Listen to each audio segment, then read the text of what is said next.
तो कहानी की शुरुआत में हम एक लड़की एन को उसके कमरे में देखते हैं जो आंखें बंद करके दुआएं कर रही थी। वो काफी डरी भी हुई थी कि तभी अचानक उसकी मॉम दरवाजे पर दस्तक देती है, मगर एन दरवाजा नहीं खोलती, जिस वजह से उसकी मॉम को इतना गुस्सा आ जाता है कि वो दरवाजे पर अपना सर पटकने लगती है, जिससे ये बात तो साफ हो जाती है कि एन अपनी मॉम से ही डर रही थी। फिर इसके बाद सीन यहाँ से कुछ सालों आगे चला जाता है, जहाँ एन अब बड़ी हो गई है और वो एक सिस्टर बन गई है जिन्हें नन भी कहा जाता है। वो इस वक्त एक डॉक्टर के पास बैठी थी जो एन को बताती है कि तुम्हारी मॉम एक बहुत ही अच्छी औरत थी। जब तुम छोटी थी तो वो अक्सर मेरे पास आया करती थी, वो मेरी काफी देखभाल करती थी, जैसे मेरे बाल कंघे कर दिया करती थी। मगर फिर अचानक उनका बर्ताव काफी अजीब हो गया। वो एक गाना गाकर मुझे दुख देने लगी। मेरे साथ उनका सलूक ही बदल गया और ऐसा वो जानबूझ के नहीं करती थी, बल्कि उनके अंदर एक अजीब सी आवाज उन्हें ऐसा करने पर मजबूर करती थी,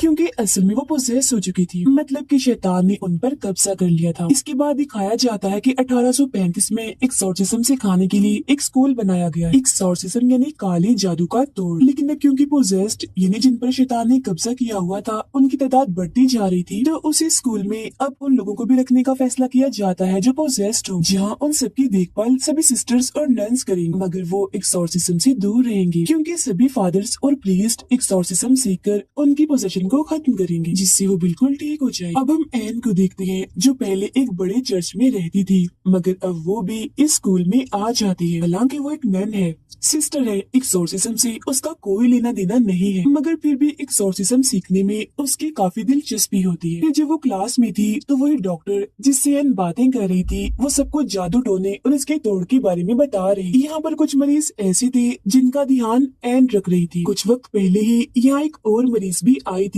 जिसका नाम नेटली था, जो सिर्फ एक 10 साल की बच्ची थी। एन उससे बातें करती है, हंसी मजाक करती है, जिससे वो बच्ची काफी खुश रहती है और एन को वो बहुत पसंद करती है। अब रात को जब एन अपने कमरे में थी तो तभी उसे किसी के पुकारने की आवाज आती है,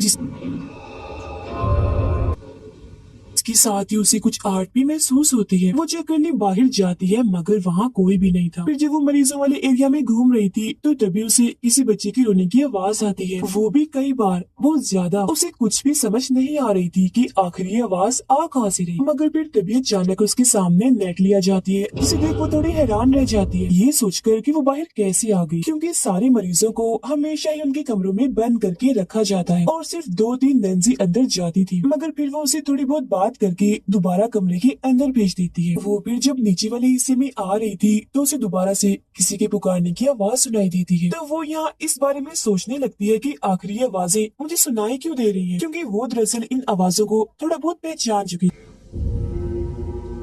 इसके बाद वो एक क्लास के पास से गुजरती है जहाँ हेड फादर सारे नए फादर्स और प्रीस्ट को क्लास दे रहे थे और सभी को एक्सोर्सिज्म के बारे में बता रहे थे। वो यहाँ एक लड़की की वीडियो दिखाते हुए बताते हैं कि ये पोजेस हो गई थी, इस पर एक्सोर्सिज्म ने काम नहीं किया, जिस वजह से इसकी मौत हो गई, क्योंकि उस पर शैतान का कब्जा बहुत ही ज्यादा गहरा था। अब एन भी आकर चुपके से इस क्लास में बैठ जाती है, क्योंकि उसकी दिलचस्पी तो इस टॉपिक पर पहले ही बहुत थी। फादर उसे देख लेती है मगर कुछ नहीं कहते। आगे फादर बताते हैं कि जब हम किसी पोजेस्ड इंसान के सामने जाते हैं तो एक तरह से हम किसी जंग के मैदान में आ जाते हैं, इसीलिए हमें पूरा ध्यान रखना पड़ता है और अपने सारे हमले भी बिल्कुल तैयार रखने पड़ते हैं। हमें गॉड की कई बातों को हमेशा याद रखना होता है, क्योंकि शैतान और उसके साथी हमारा ध्यान भटकाने की कोशिश करते हैं। अलग अलग चालें चलकर, जाल बिछाकर वो हमें कमजोर करने की कोशिश करते हैं, इसीलिए हमें उनका सामना काफी अच्छे से करना होगा और कुछ भी हो जाए गॉड पर यकीन रखना हो, क्योंकि तभी हम किसी पोजेस्ड इंसान पर एक्सोर्सिज्म करके उसे ठीक कर सकते हैं, जो कि बहुत बार नहीं हो पाता और शैतान का शिकार पोजेस्ड इंसान मारा जाता है। फिर इसके बाद एन इसी लड़की की रिकॉर्ड फाइल और रिकॉर्डिंग चेक कर रही होती है, जिसमें उस लड़की ने भी एक आवाज के बारे में बताया था कि वो आवाज मुझे अक्सर सुनाई देती है। अब यही हम एक पुराने वक्त का सीन देखते हैं जहाँ एन डॉक्टर को बता रही थी कि जब मेरी मॉम पोजेस्ड थी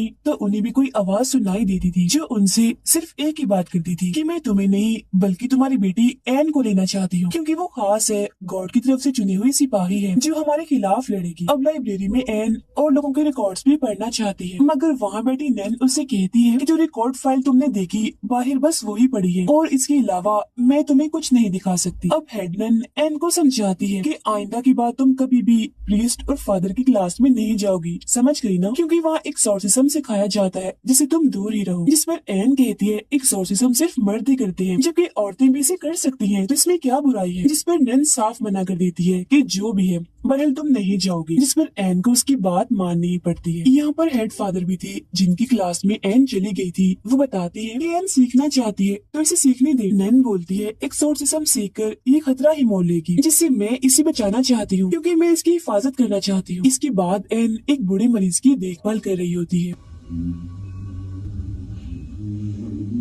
मगर तभी अचानक वो उसकी मॉम वाला गाना गाने लगता है जो सुन वो परेशान हो गई थी। लेकिन तभी वो बूढ़ा आदमी उस पर हमला कर देता है और एन को पकड़ लेता है। वो उससे बचने की कोशिश कर ही रही थी कि तभी वो मरीज खुद ही बेहोश हो जाता है। अब इस बारे में नैन और हेड फादर अपने सीनियर प्रीस्ट से बात कर रहे थे, जिस पर वो प्रीस्ट कहते हैं कि सिर्फ एन की यहाँ मौजूदगी से ही वो पोजेशन दोबारा से शुरू हो गया है। जब भी तो बूढ़े आदमी को शैतान ने पोजेस्ट कर लिया, मतलब की बात काफी बड़ी है, खतरे वाली है। जो सुन नैन कहती है कि अगर ऐसा है तो हमें एन को दोबारा से बड़े चर्च भेज देना चाहिए जहाँ से वो आई है। जो सुन फौरन हेड फादर कहते हैं कि इसका कोई फायदा नहीं होगा, जगह बदलने से शैतान पीछा नहीं छोड़ते, तो मैं चाहता हूँ कि उसे यही रखकर एक्सोर्सिज्म सिखाना चाहिए। इस पर नैन कहती है कि नहीं, ऐसा नहीं हो सकता, सालों से चलती आ रही रस्म रिवाज के खिलाफ है। ये बात तय है कि कोई औरत एक्सोर्सिज्म नहीं कर सकती। फादर बोलते हैं कि हम उसे किसी का तोड़ करने के लिए नहीं सिखाएंगे, बस इतना उसे सिखा देंगे कि वो अपनी हिफाजत खुद कर ले, क्योंकि मुझे महसूस हुआ है कि उसका काफी करीबी ताल्लुक है। जिस फौरन नैन बोलती है कि इसमें कौन सी बड़ी बात है, गॉड से तो हम सबका ही करीबी ताल्लुक है। जिस पर फादर कहते हैं गॉड से नहीं, शैतान से, उसका शैतान से करीबी ताल्लुक है।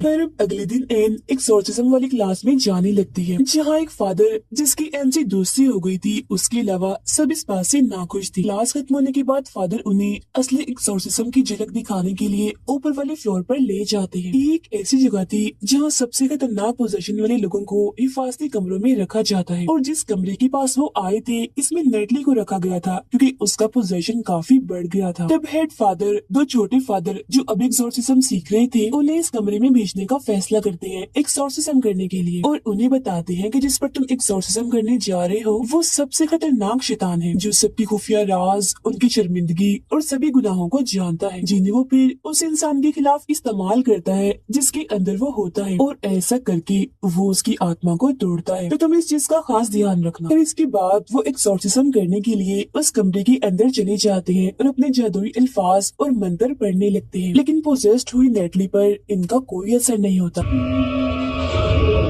वो अब उल्टा इन्हें ही डराने लगती है और इन पर हमला कर देती है, जिसके बाद वो कूदकर सीधा जाकर छत से लग जाती है। अब इस कमरे की खिड़की के शीशे ऐसे थे जिनसे बाहर का कुछ भी नजर नहीं आता था, जबकि बाहर खड़े लोग अंदर देख सकते। एन बाहर खड़ी ये सब कुछ देख रही थी कि तभी नेटली खिड़की के पास आकर बाहर एन को देखने लगती है, जो जाहिर है इस वजह से मुमकिन हुआ क्योंकि इस वक्त वो शैतान के कब्जे में थी, और वो यहाँ एन को डराने लगती है, जैसे वो अपनी आंखों पर हाथ रख लेती है और उसके हाथों से कीड़े निकलने लगते हैं। फिर वो शैतान एन से कहता है तुम मुझे अपने अंदर आने दो, मतलब कि तुम मुझे खुद को पोसेस्ट करने दो।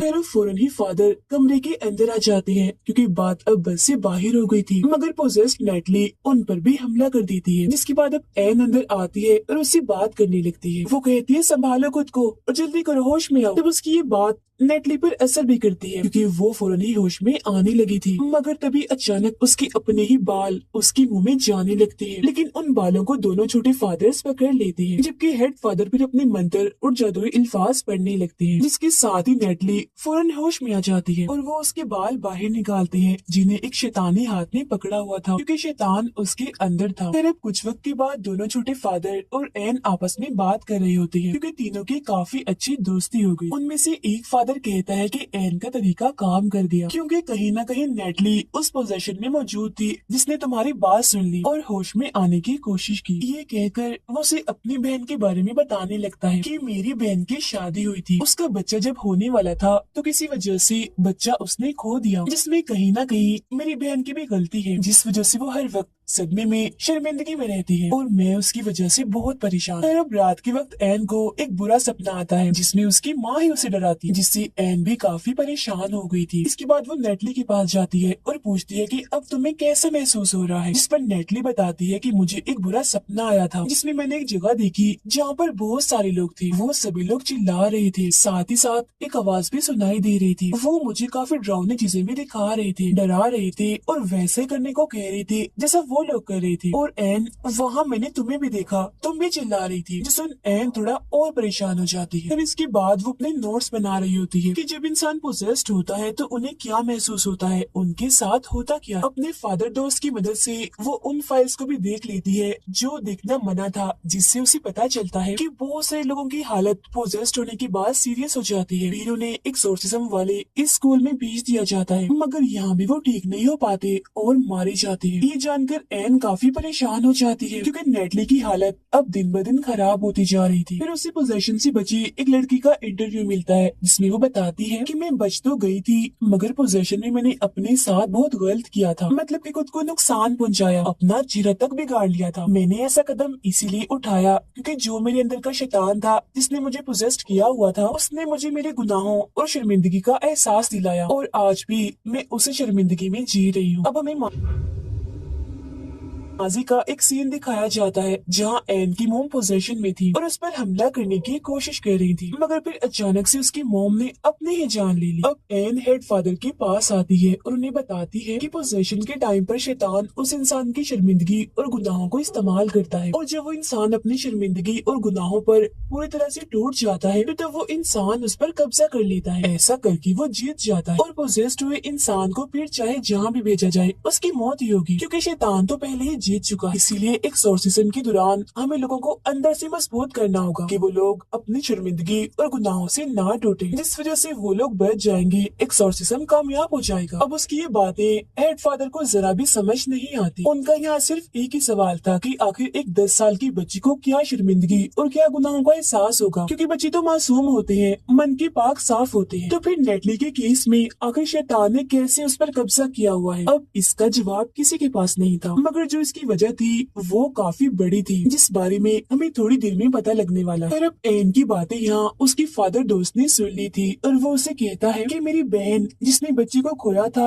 मैंने जिसके बारे में तुम्हें बताया था, वो भी अब पोजेस्ड हो चुकी है, तो तुम उसकी मदद कर दो ताकि उसकी जान छूट जाए। जिस पर वो मान भी जाती है और ये दोनों उस फादर के घर आ जाते हैं जहाँ एन उसकी बहन से बात करती है। उसका भाई यानी फादर एक्सोर्सिज्म शुरू करता है तो पता चलता है कि उसकी बहन को भी अपना बच्चा खोने की वजह से शर्मिंदगी और गुनाहों का एहसास था और वो काफी दुखी भी थी, और इन्हीं सब चीजों का इस्तेमाल करके शैतान उसे परेशान कर रहा है। जब एन उसे संभालती है, कहती है तुम बिल्कुल ठीक हो और गॉड की नजर में भी तुम बिल्कुल पाक साफ हो, गलत नहीं हो, और वो तुमसे अभी भी प्यार करती। ये बातें सुनकर उसकी बहन खुश हो जाती है, जिससे जाहिर है उनकी जीत हो रही थी। अब खुद को हारता हुआ देखकर शैतान चिढ़ जाता है और अब वो आसपास की चीजों से इन पर हमला करने लगता है, मगर अब तक उसकी बहन ने अपने बारे में गलत सोचना बंद कर दिया था, जिस वजह से वो बिल्कुल ठीक हो गई थी, जो देखकर वो तीनों ही काफी खुश हो जाते हैं, क्योंकि ऐसा करके उन्होंने पहली जान तो बचा ली। और इसके बाद एन और उसका फादर दोस्त बाहर बैठकर बातें कर रहे थे, जहाँ एन उसे अब अपने बारे में बताती है कि मेरी मोम की मौत की बात मैं बिल्कुल अकेली हो गई थी, जिसके बाद एक काफी अमीर फैमिली ने मुझे गोद ले लिया, मगर जब मैं 15 साल की हुई तो मुझे नशे की लत लग गई और मैं गलत रास्तों पर निकल पड़ी, जिसके बाद मेरे साथ पता नहीं क्या हुआ, मुझे याद नहीं, और मैं प्रेग्नेंट हो गई, मतलब कि मैं माँ बनने वाली थी, जिस वजह से मेरी जिंदगी में काफी मुश्किलें आई, क्योंकि मेरी इस हरकत की वजह से उस फैमिली ने मुझे घर से निकाल दिया था। जिसके बाद मुझे सहारा दिया नन्स और सिस्टर्स ने, जहाँ मेरी बेटी पैदा हुई जिसे मैं पालना नहीं चाहती थी। फिर मैंने दुखी मन से अपनी बच्ची को छोड़ दिया था और उन्हें नन्स ने उसे गोद ले लिया था, जिसके बाद मैंने भी ये फैसला किया कि अब मैं भी इन्हीं की तरह ही एक नन, एक सिस्टर बनूंगी और पूरी इंसानियत की खिदमत करूंगी। और अपनी बच्ची को छोड़ते वक्त मैंने उसके पास एक लॉकेट छोड़ा था जो कि क्रॉस का था, जो बचपन से ही मेरे पास रहा था क्योंकि मेरी मॉम ने मुझे दिया था, और तभी से मैं दुआएं मांग रही हूँ कि गॉड मुझे मेरे किए के लिए माफ कर दे। जैसे वो फादर कहते हैं कि मेरा ख्याल है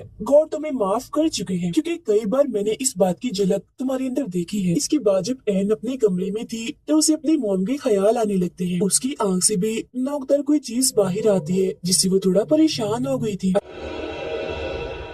अगले ही पल हम उसकी मॉम की आत्मा को उसके पास ही खड़ा हुआ देखते हैं। कुछ देर बाद उसे हेडलाइन बुलाने आती है जो उसे सीनियर प्रीस्ट के पास ले जाती है, जहाँ पर उसका फादर दोस्त भी बैठा हुआ था। और अब हमें यहाँ पर पता चलता है कि उस फादर की बहन जिस पर इन्होंने एक्सोर्सिज्म किया था वो मारी जा चुकी है, क्योंकि उसने भी खुद अपनी जान ले ली थी। यहाँ पर सभी लोग एन और उस फादर पर काफी गुस्सा कर रहे थे कि आखिर तुमने एक्सोर्सिज्म किससे पूछ के किया था। अब एन को उसकी मौत का काफी दुख था, तो वो अपनी सजा खुद ही बता देती है कि मुझे वापस उसी चर्च में भेज दिया जाए जहाँ से मैं आई थी, क्योंकि मैं जानती हूँ ये गलती बहुत ही बड़ी है, नाकाबिले माफी है। फिर जब वो उस बड़े चर्च में आती है तो वो डॉक्टर उससे मिलने आती है और उसका हौसला बढ़ाते हुए कहती है कि तुम एक अच्छी इंसान हो, कभी कभी तुम भी लोगों की जान बचाने की कोशिश करती हो, और क्योंकि तुम एक नई राह पर हो तो अपनी नाकामियों से मत डरो। और नेटली पर एक्सोर्सिज्म कामयाब रहा है, वो बिल्कुल ठीक हो गई है और कल अपने मॉम के साथ चली जाएगी। ये सुन एन बहुत ही खुश हो जाती है। अब अगले दिन उससे मिलने उसका फादर दोस्त आता है और उसे बताता है कि नेटली को घर ले जाया जाना था, मगर वो दोबारा पोसेस्ड हो गई थी और इस बार उसका पोजेशन काफी हद तक बढ़ गया। उसने 3 लोगों को मार दिया, जिसमें प्रीस्ट और नन शामिल थे।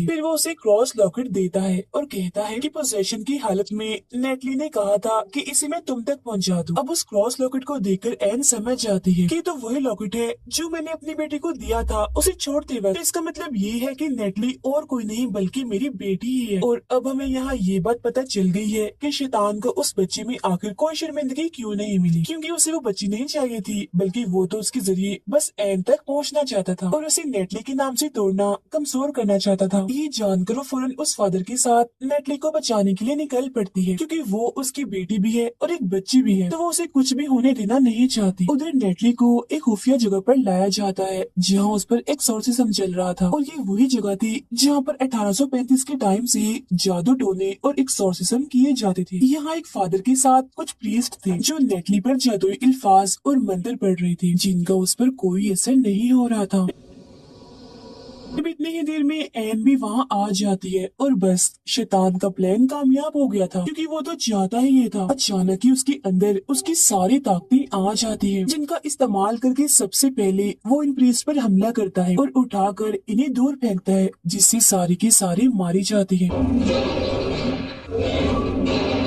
अब एन उसके पास जाती है और नेटली से बात करने की कोशिश करती है, मगर यहाँ शैतान ही उससे बात कर रहा था और पूछता है कि तुमने अपनी बेटी को क्यों छोड़ दिया था, तुम ये बात छुपाओ मत, सबको बताओ। अब यहाँ हमें पता चलता है कि आखिर क्यों एन की मॉम ने अपनी जान ली थी। ऐसा उन्होंने इसलिए किया था ताकि ये शैतान एन तक ना पहुँच सके। दरअसल उन्होंने अपनी बेटी को बचाने के लिए खुद की कुर्बानी दी थी, क्योंकि जैसा कि मैंने आपको बताया था कि एन खास है और उसने भी अपनी बेटी को इसलिए छोड़ा था ताकि वो हर लिहाज से महफूज रह सके, क्योंकि वो जानती थी कि ये आवाज यानी ये शैतान उसके पूरे खानदान का पीछा करे। मगर शैतान उसके पीछे पड़ा ही रहा और आज वो उसके रूबरू आ ही गया। अब यहाँ पर एन अपनी मॉम की तरह ही अपनी बेटी की जान बचाना चाहती थी। वो शैतान को अपने अंदर आने की दावत दे देती है। अगले ही पल शैतान उसके जिस्म में जाकर उसे पोसेस कर लेता है। ये देख एक फादर नेटली की जान बचाने के लिए उसे यहाँ से लेकर भागने लगता है, मगर यहाँ के सारे दरवाजे अपने आप ही बंद हो जाते हैं, इसलिए वो उसे छोटी सी जगह से बाहर निकालकर छुपने का कहता है। अब एन, जिसे कोई होश नहीं था क्योंकि वो पोजेस्ड थी, अपने बेटे को मारने के लिए आ रही होती है। हालांकि फादर उसे रोकने की कोशिश भी करते हैं, मगर वो पहले ही बाहर आ चुकी थी। वो नेटली को पकड़कर एक तालाब में डुबोने लगती, जो कोई आम पानी नहीं था बल्कि होली वाटर था। अब एन तो पूरी तरह से पोजेस्ड है, जबकि फादर अंदर बंद है, तो नेटली को कौन बचाने आएगा। तो उसे यहाँ बचाने के लिए आती है उसकी नानी, यानी कि एन की मॉम, जो हमेशा से ही उसके पास थी क्योंकि वो उसकी हिफाजत कर रही। तो अब यहाँ एन थोड़ा थोड़ा पोजीशन से बाहर आने लगती है। उसे अपनी फैमिली और अपनी मॉम के साथ गुजारे सभी अच्छे पल याद आने लगते हैं। साथ ही उन लोगों की भी याद आने लगती है जिन्होंने एन को बचाने के लिए अपनी जान दी थी, और अब उनसे हिम्मत लेकर वो शैतान से लड़ने लगती है। वो अब आहिस्ता आहिस्ता अपने सर पर वही क्रॉस वाला लॉकेट घुसाने लगती है और उस होली वाटर के तालाब में कूद जाती है। अब होली वाटर में नहाने से उसके सारे गुनाह खत्म हो गए थे, इसलिए शैतान उसके जिस्म को छोड़कर चला जाता है। अब अगले सीन में हम हॉस्पिटल में एन को देखते हैं, जिससे मिलने नेटली आती है, मगर उसने नेटली को ये सच्चाई नहीं बताई होती कि मैं तुम्हारी मॉम हूँ। ऐसा उसने इसलिए किया था ताकि वो खुश रह सके। यहाँ नेटली उसका शुक्रिया अदा करके चली जाती और इसके बाद नेटली वापस से एक्सोर्सिज्म स्कूल में आ जाती है, जहाँ इस वजह से कि कैसे उसने सबकी जान बचाई और अपनी जान की परवाह ना करते हुए शैतान को हराया। इससे सब लोग काफी खुश थे। फिर सीनियर प्रीस्ट उसे कहते हैं कि अब तुम भी एक्सोर्सिज्म सीखोगी, लोगों के काम आओगी और पहली बार ये रिकॉर्ड बनाओगी कि कोई औरत भी एक्सोर्सिस्ट है जो एक्सोर्सिज्म करके लोगों की जान बचाती है। जो सुन एन खुशी से झूम उठती है। इसके अलावा भी सभी लोग काफी खुश थे। हेड फादर भी उसका हौसला बढ़ाते हैं, कहते हैं कि मैं भी तुमसे बहुत खुश हूँ, हमेशा आगे बढ़ती रहो, कामयाब रहो। साथ ही वो उसे चेतावनी भी देते हैं कि अब तुम संभल कर रहना, क्योंकि अगर तुम शैतान को जान चुकी हो तो वो भी तुम्हें जान गया होगा और अगली बार वो चाल किसी और अंदाज में चलेगा, वो अभी भी तुम्हारा पीछा नहीं छोड़ेगा। उसकी ये बात सुनकर और इस पर अमल करने का कहकर वो फौरन यहाँ से निकल जाती है। मगर जब वो गाड़ी में थी तो वहाँ एक पोजेस्ड औरत को देखती है। इसके अलावा जो उसकी गाड़ी का ड्राइवर था अचानक से वो भी पोजेस्ड हो जाता है। असल में ये सब शैतान के साथी थे जिन्हें शैतान ने हेल इन्हें जहन्नुम से भेजा था एन को रोकने के लिए। तब एन भी अपना क्रॉस उठाती है और उन्हें रोकने के लिए तैयार हो जाती है, जहाँ तभी अचानक वो सारे पोजेस्ड लोग उस पर हमला कर देते। अब यहाँ मैं आपको एक बात बता दूं, ये प्रे दुआ वाला नहीं था बल्कि शिकार वाला था। और इस कहानी में जो शैतान की प्रे थी वो और कोई नहीं बल्कि एन, उसकी मॉम और उसकी बेटी, क्योंकि ये तीनों गॉड की तरफ से ही चुनी गई थी। वजह ये है कि इनमें से एन को एक्सोर्सिज्म सीखने का बहुत शौक था और इसी के साथ ये फिल्म इधर ही खत्म हो जाती।